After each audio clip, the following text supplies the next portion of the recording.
Hello, Professor and colleagues. This is Michael's presentation for Economic Forecast Research paper. The topic I selected is international trade. Here's the contents that I'm going to talk about in the next 10 to 15 minutes, including import and export, and the forecast of international trade growth. The last slide will be my personal perspective. Next slide. International trade literally is an exchange of goods or services between at least two different countries, and it includes import and export. Let's take some um, examples in the real world. Imagine that we woke up in the morning and have coffee, which is from Colombia or Brazil, and then we drive a luxury SUV to work, which the car is made in Germany. Afterwards, we take friends and families to have a Japanese food restaurant with sushi and fried noodles. These are all because of international trade. So people can experience various products from different countries with better quality, perhaps lower price. Next, international trade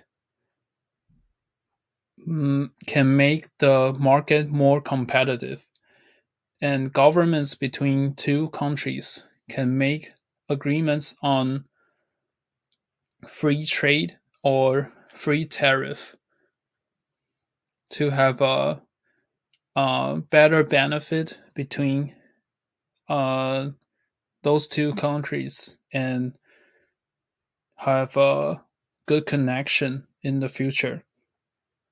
Import and export will definitely impact the economic of the countries.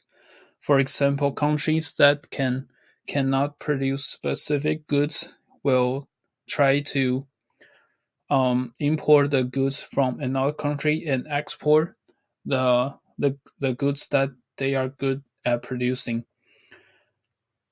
But importing and exporting transactions will make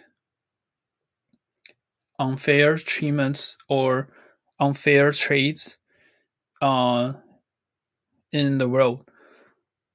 This this is why World Trade Organization was founded in 1995 to prevent the unfair trade or unreasonable request between the two countries' business. Next, import and export. Why do two countries decided to do import and export with each other? One of the big reasons is the comparative advantages. Let's take a real world example between Taiwan and Colombia. As you can see the table on the bottom of the slide, Colombia can make 30 units of coffee and 15 units of tea. And Taiwan um, can make 5 units of coffee and 10 units of tea. Seems like Colombia has the advantage of making coffee and tea. But imagine that if Colombia decided to produce 15 units of tea, they will lose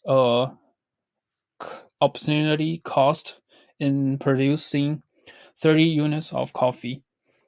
Compared to Taiwan, only 5 units of coffee, Colombia will result in decided to import teas from Taiwan, and Taiwan and export coffee to Taiwan, and vice versa for Taiwan. Next, the demand for imports in the US has been increased for more than 400% in the past 30 years. And in the real world, North American Free Trade Agreement has been signed and agreed between the US, Canada, and Mexico. This agreement has a big impact and beneficial mutually on for workers in Canada and Mexico. And the data from International Trade Administration, as we can see, there are 50% of the top 20 list, which the US are relying on Asian countries like China, Japan, and South Korea to import goods or food. And the top one commodity that the US has been importing is computer and electronic products. As we can see, chart one on the left, the computer and electronic products has led the other industry, and which is very reasonable because of the fast growth of artificial intelligence in the US. And back to the supply of exports in the US has been increased for more than 300% in the past 30 years. And as one of the largest automaker in the world, the US has been distribute 47 billion of value of cars to all over the world, and 10 billions of the total value is to Canada, which means Canada are relying on the importing of automotive from the US a lot. Second, BMW manufacturing company has led the automotive industry for exporting cars to all of the world 8 years in a row. And the top one commodity that the US export is chemicals related products. As we can see, the chart number 2 on the right side of the slide, chemicals has been leading more values than transportation equipments. This represents that the US are strong in producing chemical related products. Next, I will talk about the forecast of international trade growth. But before we talk about the forecast, let's see what's the impacts year to year. In 2020, people are suffering in COVID-19 pandemic. Many people are not able to work. And in 2021, one of the cargo ship has got stuck in Suez Canal. These two big events has impact the entire supply chain industry for a long time. And 2022, the economy since going back, but inflation return plus the relationship is bad between the US and China plus the war has happened in Russia and Ukraine. These are all uh, the elements that makes the international trade decreased. In 2023, which is this year, the inflation and the bad relationship between US and China has been staying the same, and the Russia and Ukrainian war are ongoing as well. Plus, in late 2023, um, Hamas from Palestine has attacked Israel um, sharply, and the world is ongoing and affect the whole market in the world. So it is very difficult to forecast the economy um, of grow or drop.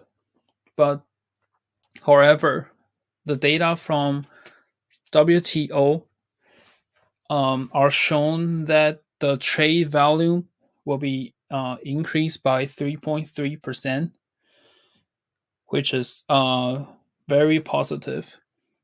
And the GDP, gross domestic products, will be growing uh, a little bit to 2.5%, but it will stay around.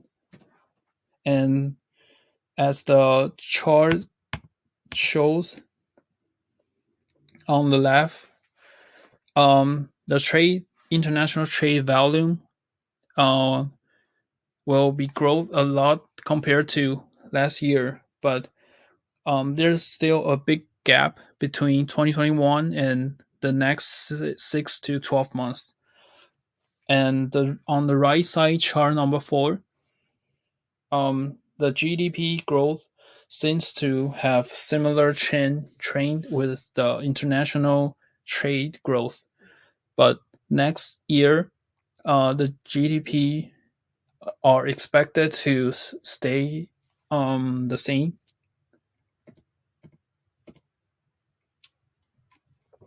And so the WTO are pretty optimistic in the trade growth forecast in the next 6 to 12 months. Last slide will be my personal perspective for the economic forecasting next 2 to 12 months. First of all, seems like the economy is going back and increasing trending, which will be bouncing back higher than the past 2 years.